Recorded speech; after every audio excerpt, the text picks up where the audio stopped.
നമസ്കാരം കൂട്ടുകാരെ, iPlus training സൊല്യൂഷന്റെ പുതിയൊരു വീഡിയോയിലേക്ക് സ്വാഗതം.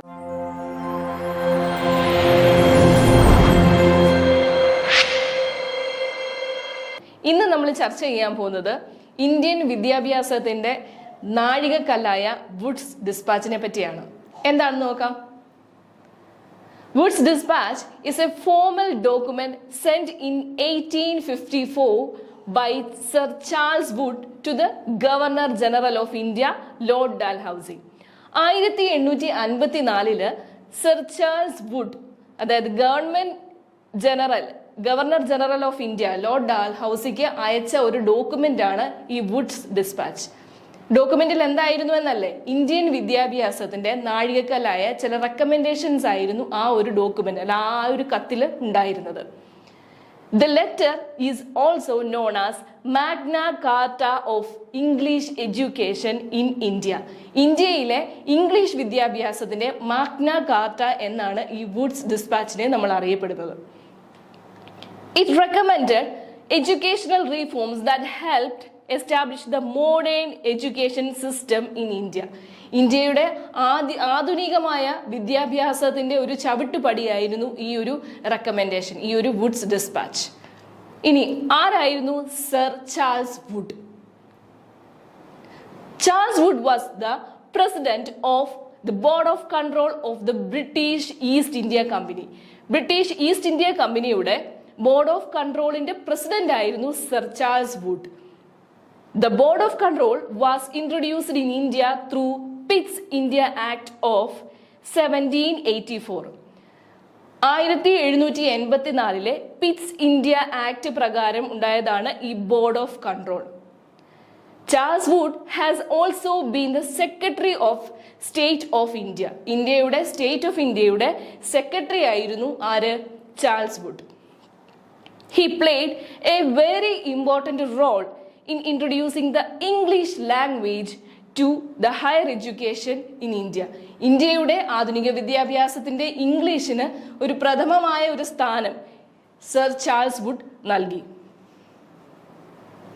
എന്തൊക്കെയായിരുന്നു ചാൾസ് വുഡിന്റെ ആ ഒരു ഡിസ്പാച്ചിനകത്തിലെ ആ ഒരു ഡോക്യുമെന്റിനകത്തിലെ ശുപാർശകൾ എന്തൊക്കെയായിരുന്നു എന്ന് നോക്കാം.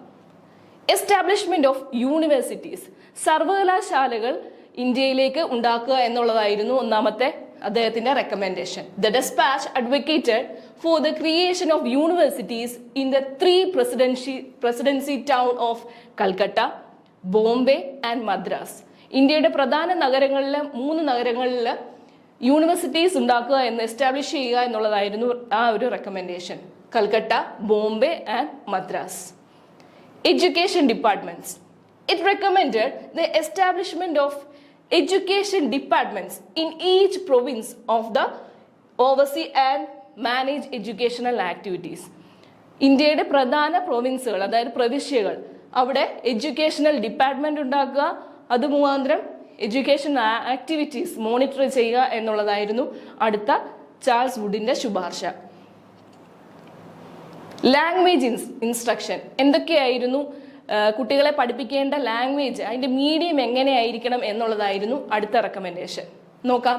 പ്രൈമറി സ്കൂളുകളിൽ vernacular languages were to be used as the medium of instruction in primary school. Primary സ്കൂളുകളിൽ പ്രാദേശിക വിദ്യാഭ്യാസം, വെർനാക്കുലർ ലാംഗ്വേജ് എന്ന് പറഞ്ഞാൽ പ്രാദേശിക വിദ്യാഭ്യാസം, ഏതാണോ മാതൃഭാഷ അത് ഉപയോഗിച്ച് അവരെ പഠിപ്പിക്കണം എന്നുള്ളതായിരുന്നു റെക്കമെൻഡേഷൻ. 2 ഹൈസ്കൂളുകളിൽ ആംഗ്ലോ വെർനാക്കുലർ മീഡിയം ആയിരിക്കണം ഉപയോഗിക്കേണ്ടത്. അതായത് ഇംഗ്ലീഷും അതേപോലെ പ്രാദേശിക വിദ്യാഭ്യാസം ഒരുപോലെ കൂടി ചേർന്ന് വേണം ഹൈസ്കൂളുകളിലെ കുട്ടികളെ പഠിപ്പിക്കാൻ എന്നുള്ളതായിരുന്നു റെക്കമെൻഡേഷൻ. യൂണിവേഴ്സിറ്റി തലങ്ങളിൽ ഇംഗ്ലീഷ് ആയിരിക്കണം അവിടുത്തെ ഒരു മീഡിയം ഓഫ് ഇൻസ്ട്രക്ഷൻ എന്നായിരുന്നു ചാൾസ് വുഡിന്റെ recommendation.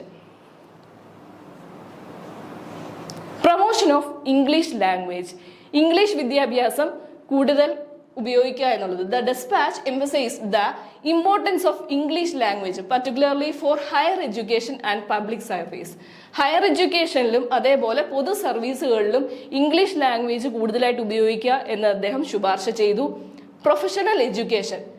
The dispatch encouraged the establishment of professional institutions like medical, engineering and law schools. Professional വിദ്യാഭ്യാസമായ മെഡിക്കൽ, എഞ്ചിനീയറിംഗ് തലം, അതേപോലെ ലോ, ഇതൊക്കെ കൂടുതലായിട്ട് ഇൻസ്റ്റിറ്റ്യൂഷൻസ് ഉണ്ടാവണമെന്ന് അദ്ദേഹം ശുപാർശ ചെയ്തു. ഇൻക്രീസ്ഡ് പബ്ലിക് എഡ്യൂക്കേഷൻ, പൊതുവിദ്യാഭ്യാസത്തിന്റെ ആ ഒരു അവൈലബിലിറ്റി ഉണ്ടാകണം എന്ന് അദ്ദേഹം റെക്കമെൻഡ് ചെയ്തു. എന്തൊക്കെയാണ് വുഡ് ഡിസ്പാച്ചിന്റെ ഒരു ഇമ്പാക്ട്? ആ ഒരു റെക്കമെൻഡേഷന് ശേഷം നമ്മുടെ പൊതുവിദ്യാഭ്യാസത്തിൽ ഉണ്ടായ മാറ്റങ്ങൾ എന്തൊക്കെയാണെന്ന് നോക്കാം. Bombay, Madras and Calcutta university were set up in 1857. അദ്ദേഹത്തിന്റെ ശുപാർശ മുഖാന്തരം 1957 ബോംബെ, മദ്രാസ് ആൻഡ് കൽക്കട്ട എന്നീ സ്ഥലങ്ങളിൽ സർവകലാശാലകൾ രൂപപ്പെട്ടു. In all provinces the education departments are set up. എല്ലാ പ്രവിശ്യകളിലും ഓരോ എഡ്യൂക്കേഷൻ സ്ഥാപനങ്ങളെങ്കിലും സെറ്റപ്പ് ചെയ്തു.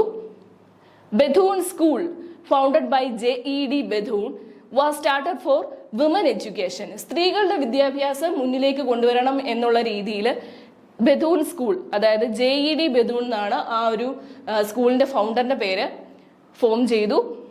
Agriculture institute at Pusa and an engineering institute at Roorkee was started. Grants in aid system was introduced. Public education മുന്നോട്ട് കൊണ്ടുവരുന്നതിന് വേണ്ടി ഗവൺമെന്റ് കൂടി ഗ്രാന്റ് ചെയ്യുന്ന രീതിയിൽ grant in aid system introduce ചെയ്തു. ഒരു പ്രീവിയസ് ഇയർ ക്വസ്റ്റ്യൻ നോക്കിയാലോ. Regarding Wood's dispatch, which of the statement are true? ഏതാണ് ശരിയായിട്ടുള്ള സ്റ്റേറ്റ്മെന്റ് എന്നാണ് നിങ്ങൾ പറയേണ്ടത്. Grant in aid system was introduced. Establishment of universities are recommended. English as the medium of all level of education was recommended. Encouraged the establishment of professional institutions like medical, engineering and law school. ഏത് സ്റ്റേറ്റ്മെന്റുകളൊക്കെയാണ് correct എന്ന് നിങ്ങൾക്ക് തന്നെ choose ചെയ്യാം. അപ്പോൾ എന്താണ് ശരി ഉത്തരം എന്ന് നിങ്ങൾ കമന്റ് ചെയ്യുക. വുഡ്സ് ഡിസ്പാച്ചിന്റെ ആ ഒരു ക്ലാസ് മനസ്സിലായി എന്ന് വിശ്വസിക്കുന്നു. Thank you.